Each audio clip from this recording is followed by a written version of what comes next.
everyone. I'm Devon. I'm so excited to be talking to you about mindful eating, especially as the holidays are coming up and Thanksgiving is just a couple of weeks away. Mindful eating is one of my very favorite topics. And especially around Thanksgiving, a lot of folks find themselves overeating at the dinner table, feeling really guilty about it. There's so many conversations with family members about food. So it's just kind of a tough time when it comes to food in general. And mindful eating is a really amazing tool that can help make that whole process a little bit easier. Of course, you can use it year round, but with the holidays coming up, I thought it'd be really fun to talk about it right now. So thank you for being here. I really appreciate you taking the time.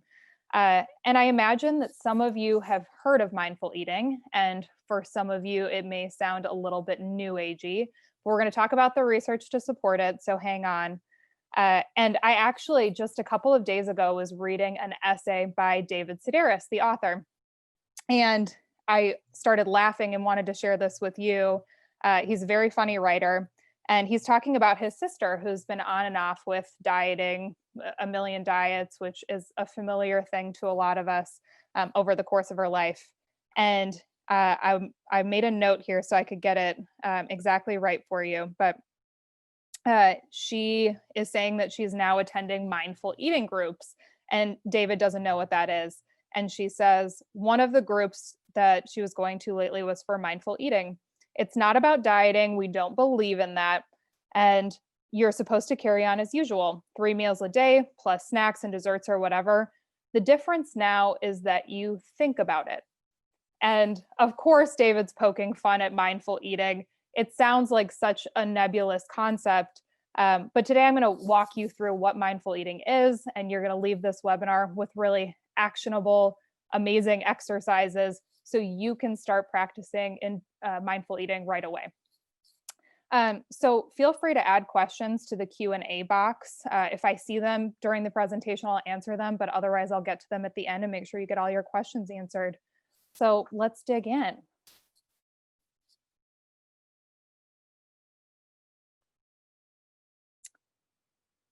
All right, so I am Devon McFadden. I am the owner of a company called Make Eating Easy, where I'm an intuitive eating coach.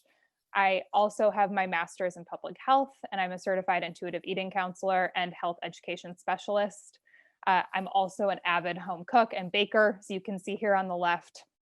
I love food, which none of that should come as a surprise to you, given the line of work that I'm in.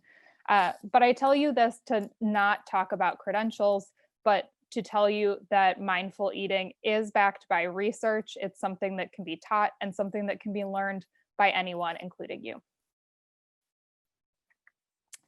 And I wanted to make sure we get some definitions at the very start of this webinar to make sure that we're on the same page with some things that often everyone has different definitions for. So mindful eating, which of course is what we're talking about today, has its origins in Buddhism, has its origins in mindfulness.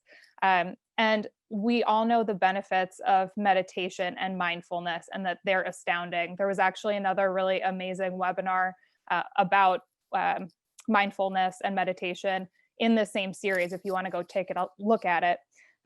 But the same is true of mindful eating. Applying those principles to eating is a really helpful tool for a lot of people.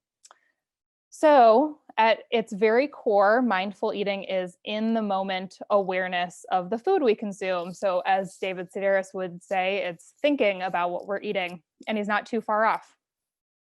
It's also an anti-diet approach. So when you think of what a diet, a restrictive diet is, it's counting calories or macros or, thinking about food in a very specific way or cutting things out. And mindful eating is not that. It's an anti-diet approach to eating. So it's going to be unique to every person as well. It emphasizes internal cues, so things like hunger and fullness, and then it avoids restriction. So you don't have to give up your favorite foods. You're just being very thoughtful and aware of what you're eating and how you're eating it. And you're listening to your internal cues and your body's wisdom to get you there. At its very simplest, mindful eating means eating, when you're eating, you're focused on eating. You're not focused on other things. So you're not focused on TV or, what's going on at work. You're really focused on eating. I think we all know what hunger and fullness are. We go through that all day, every day. So I won't go over those necessarily, but satiety is a really important third component to hunger and fullness. So you can eat, a ton of cucumbers and feel full, but not necessarily feel satisfied. And that's a really important distinction when you're talking about mindful eating. It's not perfection. It's not only eating vegetables when you think of something that's a little more Zen or when a lot of people think of when they think of mindful eating. Satiety is a really important component to that. So like I just mentioned, I think a lot of people think mindful eating is what this slide shows us. So it may be what you think of when you think of mindfulness or meditation as well. If you're like most people, this does not necessarily look like your life. It looks lovely, looks super Zen, perfect. I would love to be at that ocean right now. But I don't know about you, but for me, this doesn't look anything like my actual life. Maybe someday, but today, no. And luckily for me and luckily for all of us, mindful eating actually looks like this. It looks a lot messier. It looks a lot more real. You can see that there's vegetables here, but there's also wine and there's also, family hanging around a table. There's ice cream involved too. So it's really just an approach to food that's about awareness, that is not about perfection like we saw in that last slide. So it's a tool for real life and anyone can use it, and it can be incorporated in a lot of different ways for a lot of different people. And I mentioned this briefly, but the massive difference between those two slides, the super Zen first slide that looks kind of unapproachable, and then the second slide that I showed you that looks more like real life, is awareness. So mindful eating is not about perfection. It's not about being in a perfectly Zen world and that your world's going to magically change overnight and my eating is going to be perfectly mindful and easy. But it is about awareness. It's about choice. So in mindful eating, we're trying to use all of our senses. When you think of eating, you most often think of taste, but you're also using smell and you're using your sense of hearing and you're using sight. And it's really focusing on the food itself. And instead of rushing to finish food to get back to work or frantically finishing dinner to get kids to bed, the goal is to calm down, find gratitude, and find a little bit more ease in eating. And you should not take my word for it. The benefits of mindful eating are very well researched. And there's tons of different researchers across many different institutions that have proven that, like mindfulness in general, mindful eating is an awesome tool. So it is completely evidence-based. For those of you that are thinking it might sound a little bit new agey, the slide's for you. So the benefits of mindful eating are numerous. It leads to overall improved health and diet. It also has really amazing mental and physical health outcomes. So mental health, just a couple of examples here: less depression typically, higher self-esteem, overall better mental health. On the physical side of things, I didn't mention it here, but things like better cholesterol are really amazing outcomes of mindful eating. Less binge eating. There's a whole bunch of actual physical metrics that are positive outcomes from mindful eating. And it's an alternative to dieting. So most of us have heard of dieting. Many of us, if not most of us, have tried it. So when I say dieting, I mean counting calories, restricting macros, anything that is considered a diet. There are just infinite out there. A lot of people have tried them all. But as you're probably familiar, most diets don't work. 95% of diets fail, in fact. 2/3 of dieters regain more weight than they had lost on the diet.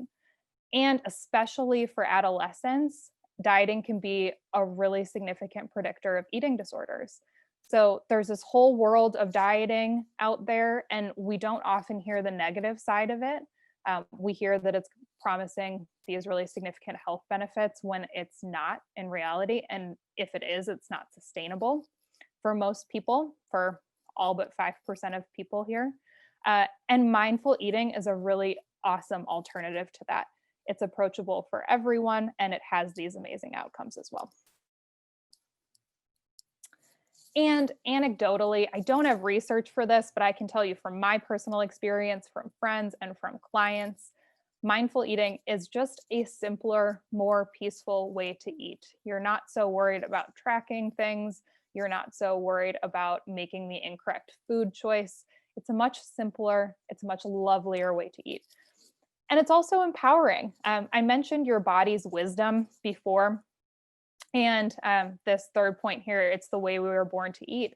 If you think about a baby, the way that a baby eats is that they cry when they're hungry and they refuse to eat more when they're full. If you've ever been around a toddler trying to force food in their mouth, and they won't do it because they're so in tune with their hunger and fullness and satiety cues in a way that they obviously can't articulate when they're young, but that is innate to every one of us. So it's empowering to get that back when it has maybe gotten muddled or lost along the way. And because of that, you can stop obsessing so much about food, and then life and eating and cooking and baking, whatever you like to do in the kitchen, it becomes a lot more fun along the way. So where do you start? It's not like a diet where you get it and then you're immediately tracking things. It's unique to each individual what mindful eating looks like. But I'm going to give you some exercises to figure out what it looks like for you. So the first one we're going to be talking about is a hunger, fullness, and satiety tracker. It's a really useful tool. I use it with clients a lot to get in touch with your internal cues that I just mentioned. And it's a good way to practice really listening to your body and then ultimately being able to trust your body.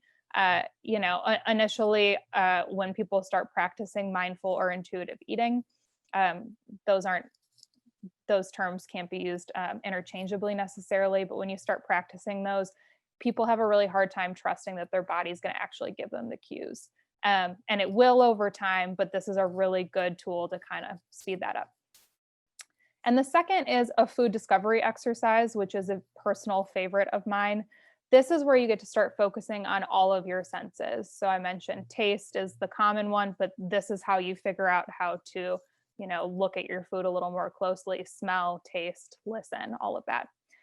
You're also eating unnaturally slowly. The second exercise is not how you should be eating for the rest of your life, but is a really good exercise to start practicing and helps us refocus on eating slowly, enjoying food. And one really important note here, these exercises are not for you if you have an active eating disorder or a recent history of eating disorders, or even if you feel like food is really hard for you right now. This is probably not the right way to start. Or if you're going to use these, use them with a professional as well. But if you have an active eating disorder, these are not for you. So let's start with the first exercise. And to figure out what hunger and fullness look like, we have to figure out a way to measure it. So I actually stole this scale from an intuitive eating scale. It's really commonly used. It goes from 0 to 10, which as you can see here, 0 is painfully hungry. It's that primal hunger. You're feeling lightheaded. You're feeling sick almost, really intense, urgent need to eat. It goes all the way through the scale. 5 is neutral. You're not hungry or full. And then goes to 10, which is the opposite of painfully hungry. You are painfully full. You're totally stuffed. You're feeling sick. You might be sick. Like you're really, really, you've eaten more than you wanted to. And this is going to look different for each person. So what looks like a 4 for me, the language might be more like a 3 for you. So use this as a starting point, but as you work through it, feel free to adjust it based on you personally. So you start by tracking all of your snacks and meals I have down here for 3 days just because it feels like it's a manageable thing to bite off, but you can do it for a week, 2 weeks.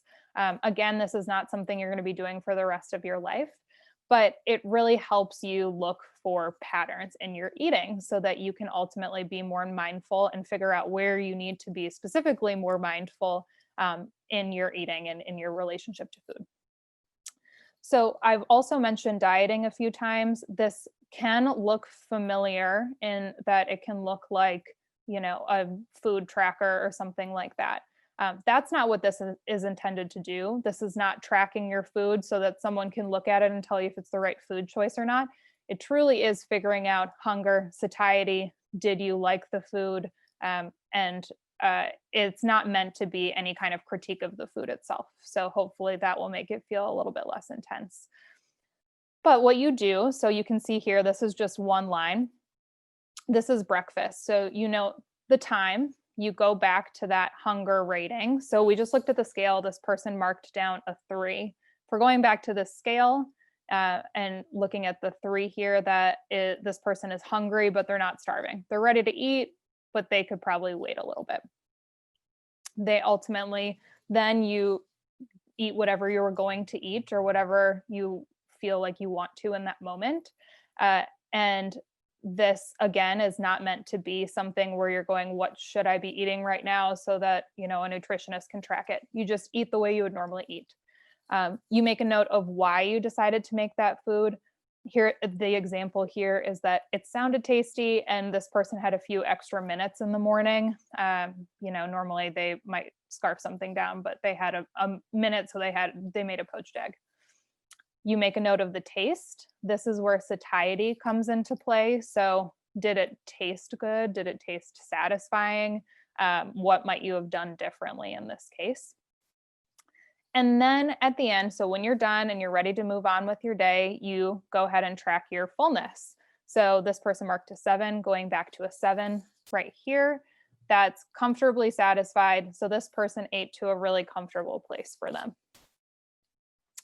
And then you can track whether that's pleasant, unpleasant, or neutral. I think I forgot to mention that over on hunger, but this part is helping you track. So if your fullness is at a 7 and it's feeling unpleasant for you, you know that you might need to stop eating a little bit earlier. If it's a pleasant place, great. That's probably a good spot for you. And then would you do how long did your fullness last, and would you do anything differently? So ultimately what you're looking for here, is patterns. So what I very often see is at breakfast, people don't eat enough, and then they find themselves overeating in the afternoon or in the evening and are going, why am I making these horrible food choices? And it's because you didn't eat enough at breakfast. Your primal hunger is kicking in. I also often see things like if you get hungry really quickly. So how long did the fullness last? Maybe you ate an apple and you were hungry half an hour later. Maybe ultimately you decide to add peanut butter to that apple, and then that helps with satiety and the lasting power of the food. And then you're also looking for things like, are you always waiting to eat when you're at a 0, a 1, or a 2, when you're kind of getting frantically hungry? Or are you always eating until you're an 8, 9, or 10, which is you're, eating past the point of fullness where it's getting uncomfortable for you? And the reason that we're doing this is to get to that awareness piece that I mentioned early on, which is at the very heart of what mindful eating is. So this tracker really helps us become aware of what we're eating, and then ultimately decide if you'd like to make any changes, or if you realize that you're always waiting, for example, to get to a 0 when you want to eat. Maybe you're starting to look for cues and you're going to grab a snack earlier than that. So you're looking for those kinds of things, and those will all be different depending on the person.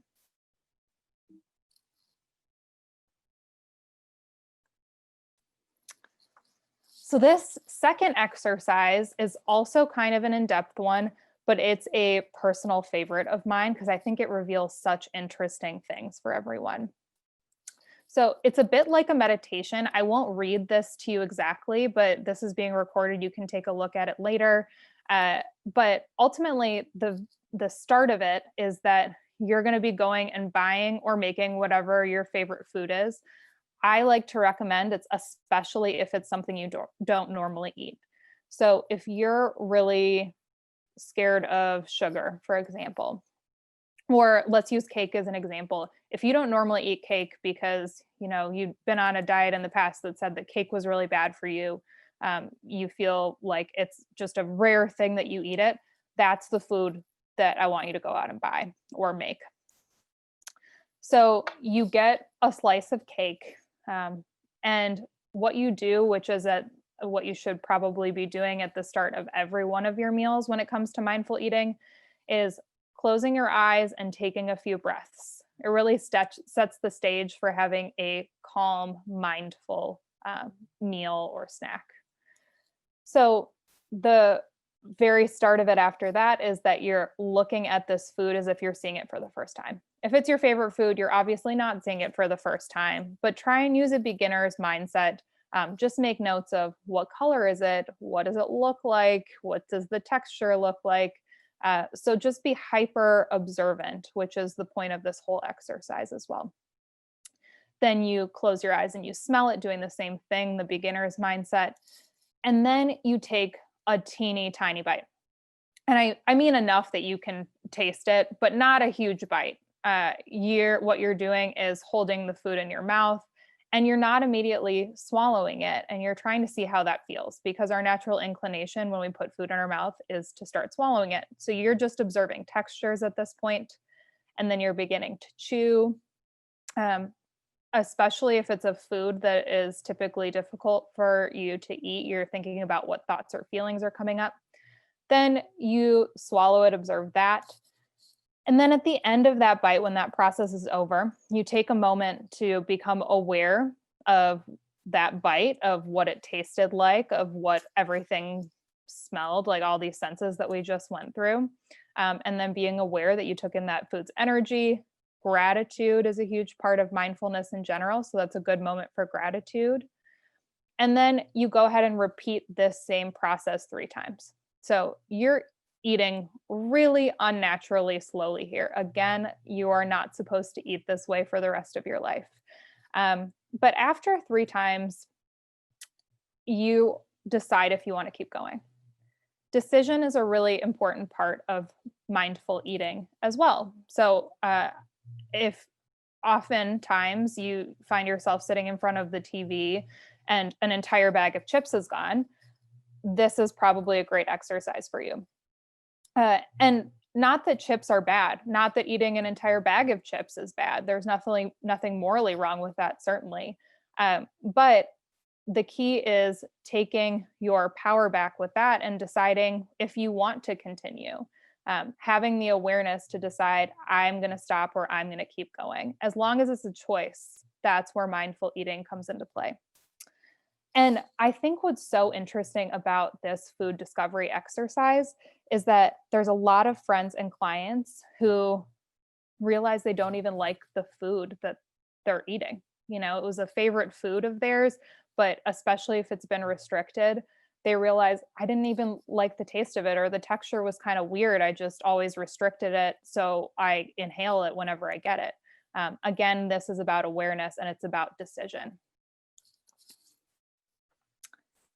So I've given you two kind of in-depth exercises that you can use year-round. They're really helpful as we're coming 2 weeks, which is unbelievable, into Thanksgiving, and then shortly after that into the rest of the holiday season.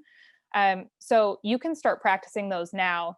But if it's already an overwhelming time of year for you, or if you're feeling like that's a little more in-depth than you want to get, here's some really quick tips that will get you started with mindful eating fast.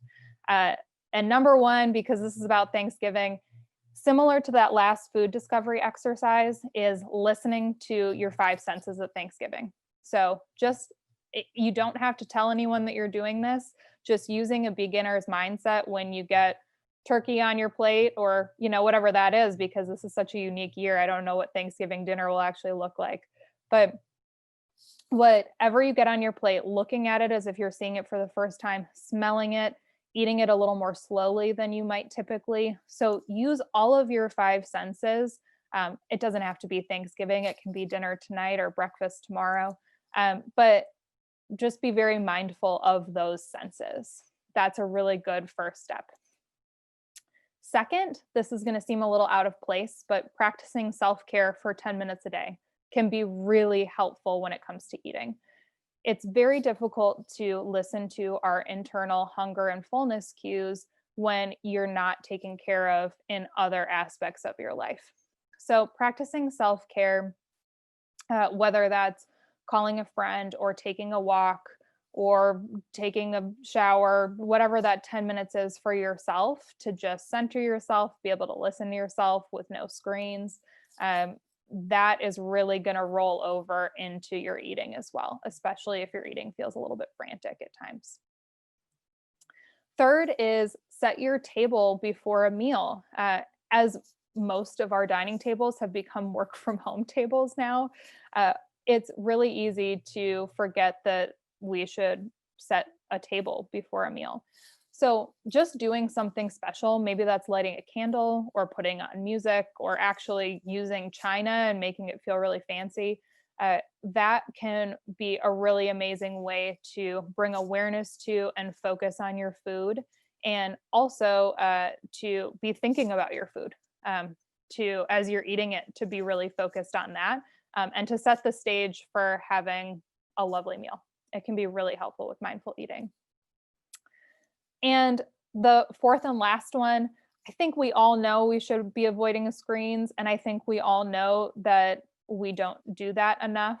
But avoiding screens is especially helpful when it comes to eating and a snack or a meal. It's the example I gave earlier, talking about chips. So you're sitting in front of the TV and suddenly the bag of chips is gone and you don't even know what happened. I hear that over and over. It's really hard to do that when you're sitting at a table or sitting at whatever your meal is, wherever that takes place, and you're not looking at a screen. When you're focused on your food, that's when you get to make the choice about, I'm going to keep going.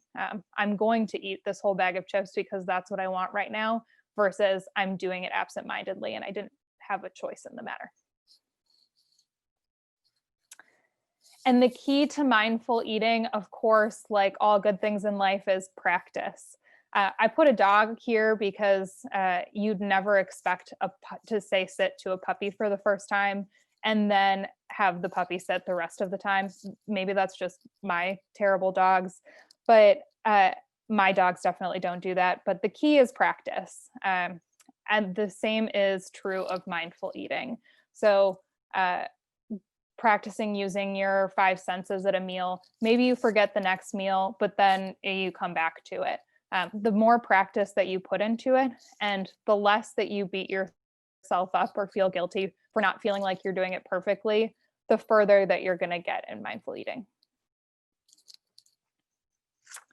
So I mentioned the research that I cited earlier. Here it is, so you can check it all out. There's really good research at the bottom on the Intuitive Eating website as well, where you can really dig into a lot of research. And I just want to thank you all for being here. I hope you learned a little bit about mindful eating, and we'll try and practice a little bit in your daily life. I gave you those 2 more in-depth exercises, but you can also just do little things to become more aware as you're eating and ultimately have a more healthful relationship with food. I'm wishing you a happy and safe Thanksgiving and holiday season, and I'll take any questions you have now. There should be a poll that's going to be popping up here shortly. So please take that and give me and the center a little bit of feedback if you want more webinars like this or more content like this. But feel free, you have my email there, to reach out with any more questions as well outside of this webinar. If I can be a resource to you in any way, especially this time of year, I'm here. So thanks for being here. I'll take any questions now.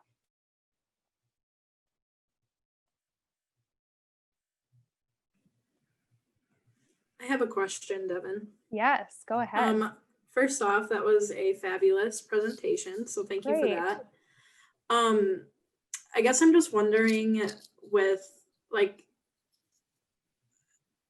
I'm just thinking about social media and its impact on our eating habits, and social Sure. media as in like, yes, we're using our phones when we're eating, but also like health accounts and kind of like comparing ourselves to that, and like how do we get away from, like, as a society, kind of having this ideal body type and ideal diet or lifestyle, when a lot of times influencers or people posting those things aren't super transparent about like their own struggles Yeah. with eating and things like that. Yeah, that's a great question. And that should be a whole nother webinar probably because it's a big one. But what at its very simplest, what I have recommended to a lot of clients is to just do a social media detox. So if you can get off of social media for a bit, I think that's helpful. That's not feasible for a lot of people. A lot of people need to be on social media for work or just like it. It's part of life now. So without getting rid of it totally, I recommend going through and unfollowing any folks who feel like they're maybe having kind of orthorexic content, or even family members who talk about health in a way that makes you uncomfortable or is really restrictive, or giving them permission to unfollow their aunt who's doing whatever diet that is a little triggering. So getting rid of people that feel like they're a bit restrictive or a bit too perfect in their diet. That's a really good first step. And then there's a whole bunch of amazing mindful eating, intuitive eating, body positive or body neutral, which is where we're headed more now, accounts that you can follow, and filling your feed, I think, with resources that are positive instead, and getting rid of some of the ones that might be a little bit more negative, is a good way as an individual to kind of shift your mindset of what you're seeing every day is what you're believing. In terms of how we get away from that in general, we should have a conversation about that, because I'm not sure, but I would love to get that direction. Thank you. Yeah. Oh, I think the poll popped up. So it popped up on my screen. It will likely pop up on yours. Feel free to fill that out. If there's no more questions, I'm going to. So Devon. Yes. Sorry, hi. Hello. I had a quick question for you. Yes. Great. So especially, as individuals coming from a public health viewpoint, and how there is this kind of fear mongering with chronic diseases. Interesting. And so when I look at intuitive eating, now I'm in a state where I'm pregnant. And so I am continuing my intuitive eating, and it's awesome, but it's also more challenging within this state just because there's so many different food aversions that I've been dealing with. Oh, okay.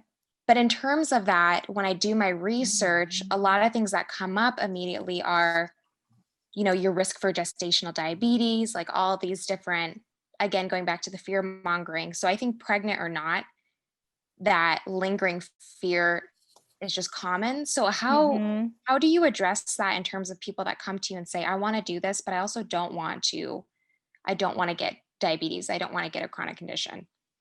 Yeah, that is a difficult question. So first of all, to answer your question about the food aversions kind of thing, I think that is eating mindfully. Of course, it's, for different reasons than normal with pregnancy, but I think, really focusing on this is not what my body wants at all right now, that is really powerful. So I think for folks who feel like, I'm not eating what I normally eat, or for whatever reason, that you're still eating mindfully. You're still doing that right. So keep that up. In terms of the chronic conditions, it's a difficult question. I work with several people who have chronic conditions of some kind or another. And it's a balance between working with your doctor, because of course they're monitoring all the, your progress with chronic conditions. So if you have a or if you have a condition of any kind, of course, talk to your doctor and listen to their advice. But I also think that one meal, a week of meals, a month of meals, I don't believe that impacts your lifetime of health. So I think stressing about a cookie is going to, impact your health a lot more than actually eating that cookie is. So I think there's ways to not be so stressed about that. In terms of research as well, there's really good evidence to support that mindful and intuitive eaters actually have more well-rounded diets, diets that are more full of things like fiber and vegetables. So for those that are worried about, mindful eating or intuitive eating or free-for-alls, that's not at all true. Listening to your body and not being restrictive also means that you're going to start craving things like vegetables, or maybe not even vegetables, but fiber or fruit or whatever that is. So this mindfulness comes with a well-rounded diet as well. I hope that answers your question. Definitely. I think it just reassures too that it just goes back to trusting your body, right? And just trusting wisdom. Yeah, exactly. And we're removed from it. So some of these exercises can help get back in touch with it. I have another question here about your suggestion. What is your suggestion to start tweens or teens on a mindful eating habit? That is such a great question, because that age group is really susceptible to eating disorders or struggles with eating when put on diets or when too focused on food in a restrictive way. So I think it's a great question, and I think it's an important question, because a lifetime of not being on diets starts when you're young. So my suggestion is more for parents than tweens or teens, and it's to be trusting your children. I don't have children, so I don't have firsthand experience with this. I do have friends and clients that have children who have asked this question a lot. But like I mentioned earlier, that how we're born to eat is the hungerful satiety kind of way, instead of any kind of restrictive or parents being too worried about healthy eating. Kids regulate that for themselves. I think it doesn't feel that way all the time. And I think parents can be fearful, rightfully so, because they want the best for their kids, of course. But for tweens or teens, or even kids that are younger than that, just avoiding any kind of dieting talk can be really helpful. Acknowledging that all bodies are good bodies, and then not being too restrictive, not doing too much of we can't have dessert, or, I think practicing mindful or intuitive eating as a parent goes a long way to help set that foundation for tweens and teens as well. And then also these exercises that I've given, they would be appropriate for teens and tweens. They may need the help of someone that's a little more in depth if you feel like they're having kind of a struggle with food or any kind of difficult relationship with food. But I think it does start with parents, and, having that foundation yourself ultimately will work its way down to your children as well. Are there any other questions out there that I can help with? I also, you have my email address. If you have any other questions, or anyone now or who sees this recording as well can feel free to reach out. Okay, I don't see anything else. So I want to thank you all for being here. I love talking about this. I appreciate your time, and I'm wishing you the happiest and safest end to 2020.